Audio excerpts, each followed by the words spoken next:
This is a video on chapter 8.1 and 8.2. It's the very beginning of the chapter. We're going to take both of these sections together just because this is an entirely review of Algebra 2, so I think you can handle it. So that's a review of sequences and what that is. So we'll dive right in. An arithmetic sequence. Back in Algebra 2, you learned an arithmetic sequence is a number pattern. A number pattern. That's what a sequence is. But what makes it arithmetic is that it uses only addition and subtraction.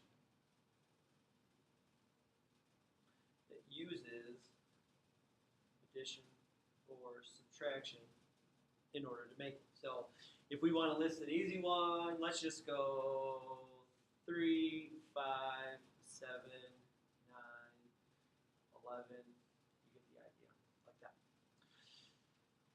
There's two different ways that you can write a formula for these. Each one has its perks. One of them is probably a little bit easier to write, but the other one is easier to use. So the first one we have is a recursive formula. If you remember, first we'll write it in general. Here's how it goes. You have the big swoosh bracket, like that. On the first line, you give the first term. We'll call that a sub 1. And then on the second line, these symbols are always the same. You say a sub n is equal to a sub n minus 1. So this right here, this symbol means the next term in the sequence, and this symbol means the previous term in the sequence. So I'll review of Algebra 2 on there. Then after that, you're going to put plus d, and d is the difference that you're going to find from one term to the next to the next. So if I wanted to write a recursive formula that relates to the sequence that I have up here, first we got the swoosh bracket, like that. I'll say my first term, I'll say a sub 1. What is the first term? Oh, it's right here. A sub 1 is equal to 3. Then the notation goes, the next term is equal to the previous term.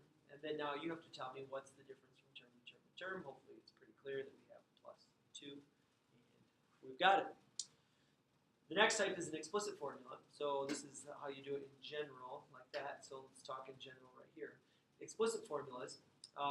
What's nice about, well, we'll talk about what's nice in just a second. Here's how it's going to go. If you want to calculate a term, it's equal to the first term plus the difference times the term number minus 1. Hopefully these formulas are coming back to you a little bit. So here's how it works. If you want to find a term, all you have to do is plug in this formula right here. Let's try it exactly for the one that we have. So any term I want to find is going to be equal to the first term, which is 3. Plus the difference, which is 2 times n minus 1. Well, what are these things? A sub n, this is the term you're trying to find. And n is going to be the term number that you can plug in. So in other words, if I would like to find the 100th term, all you have to do is plug in 100 and you've got it. So maybe you guys could just figure that out on your own just by using logic, but according to this formula, plug 100 and get the term out. So if I want the 100th term, it's pretty easy. All I have to do is go on my calculator, go 3 plus 2 times, and then in parentheses I have 100 minus 1, so that's going to become a 99. So 3 plus 2 times 99, hit it. So 201 is going to be the 100th term of the sequence. So the way that we would write that is we would say a sub 100 is equal to 201. Like that. Easy enough. The explicit formula is way better because as you just saw, if you want the 100th term, just plug in 100, you get 201 out, and that's kind of nice. The recursive formula, it has its perks, but it's not as nice because it builds like stairs. The first term is 3, but in order to find the next term, you just have to add 2, add 2, add 2, add 2, add 2 until you get to the 100th term. So you would have to work your way up, so it's not nearly as good. All right, the next type of a sequence is going to be the geometric sequence. It's the same thing. A sequence is a number pattern. That's the same. But this one uses multiplication.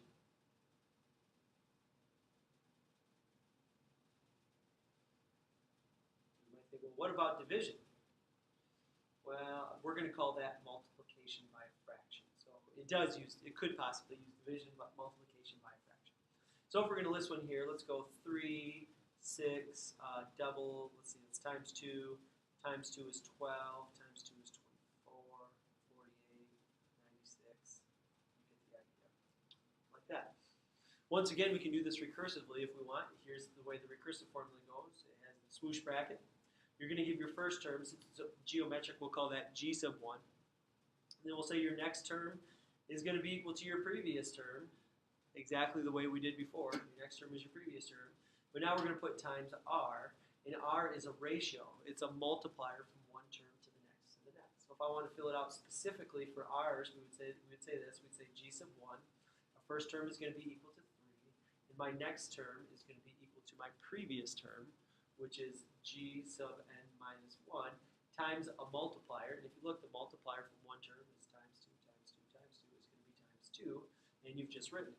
It's very easy to write, very easy to follow.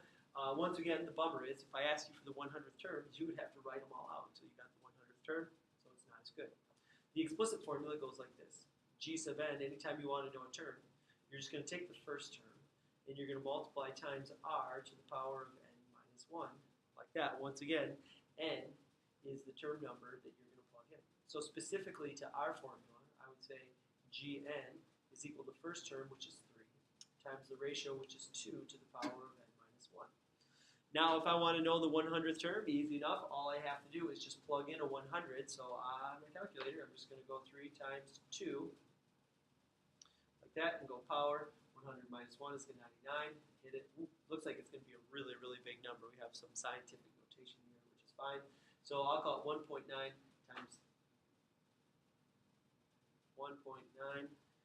10 to the 30th.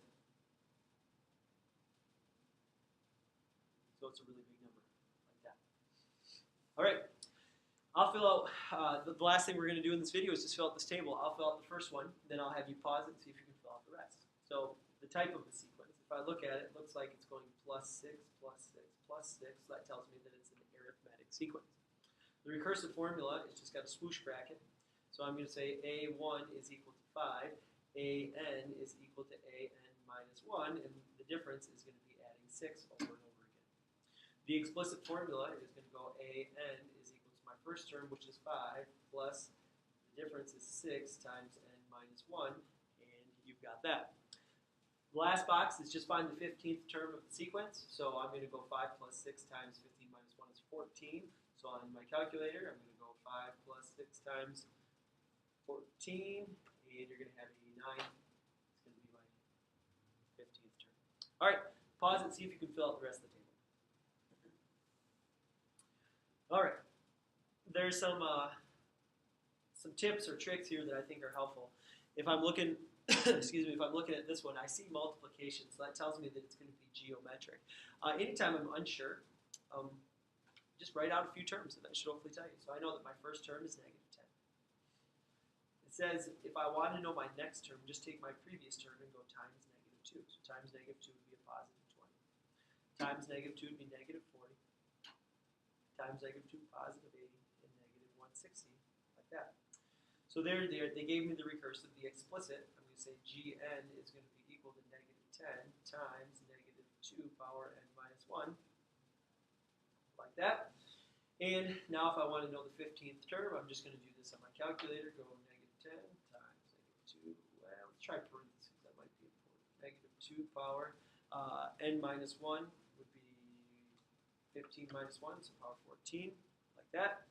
Hit it, and I get negative 163,840. Negative 163,840. And we've got it. All right, the next one, I can see that this fits the geometric sequence formula, so if I know that it's going to be geometric. There's two ways that I could get terms out of it. One way is if I just know how this works. I know that I see my first term here and I see my multiplier here. So if I just know how the formula works, then I can know what number is going to go there. So I can write my recursive formula. Say, looks like we're using R here. So R sub 1 is 32,000. Rn is going to be equal to Rn minus 1, and then it's going to go times 1/2 or times 0.5, and you've got it. If I want to find terms, there's two ways. Either I could go, just start out right now, 32,000. I could just go on my calculator. This would be doing it recursively. I went 32.23, just went times 0.5, and wrote it down for 16,000.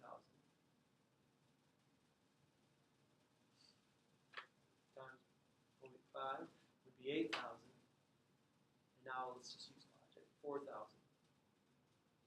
2,000, like that. That's doing it one step at a time.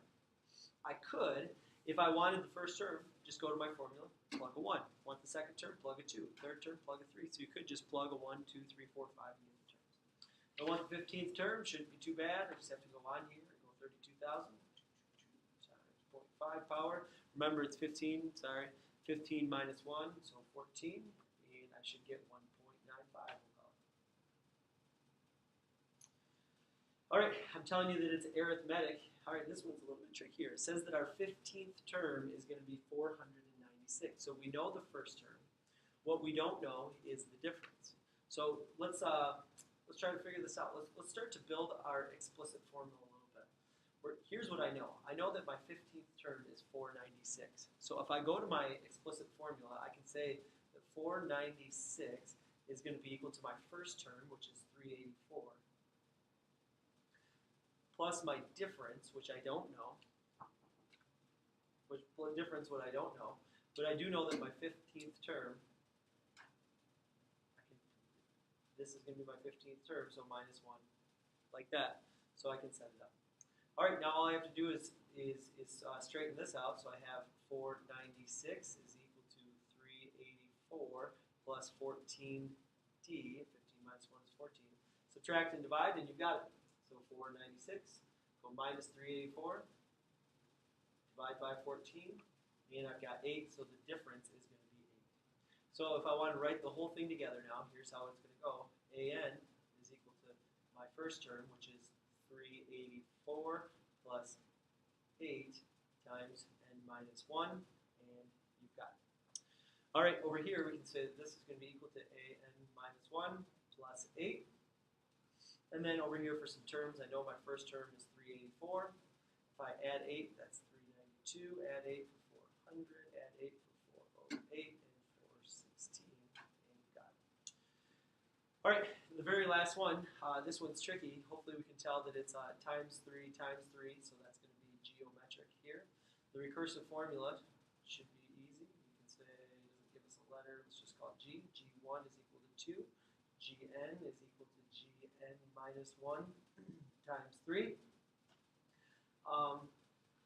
If I wanted to write an explicit formula, it should be Gn is equal to 2 times 3 power n minus 1, like that. And now the last question that's asked here is the tricky one. How many terms are in this sequence? In other words, if this is my last term right here, I want to know how many terms are in this sequence. Well, we're going to use this formula right here. We're going to use our explicit formula and solve it. Here's what I know. I know the term is this last number right here. So I'm going to say that 1062882 is equal to 2 times 3 times n minus 1, like that. All right, well, this actually is going to get into our good friend, the logarithm. Here's the exponential equation. So we need to get this 2 off here. The first thing I'm going to do is divide by 2. So I'll go 1062882 divided by 2 and get 531441 is equal to 3 power n minus 1. Now what I'm going to do is log both sides. So over here, I'm going to log this. When I log this, I get log 531441 is equal to, if you remember how logs work, your exponents can go down in front. So I have n minus 1 times the log of 3. The thing that we can never forget is that this is just a number. I can divide by log 3, divide by log 3, and those are just numbers on your calculator. So on my calculator, I'm going to go log 531441, like that, divide by log 3, and I'm going to get 12. So I have 12 is equal to n minus 1, add 1, so n is going to be equal to 13. It's the 13th term. So the 13th term in this sequence will be this large number over here. All right, that's it. Now go to your book and do those problems.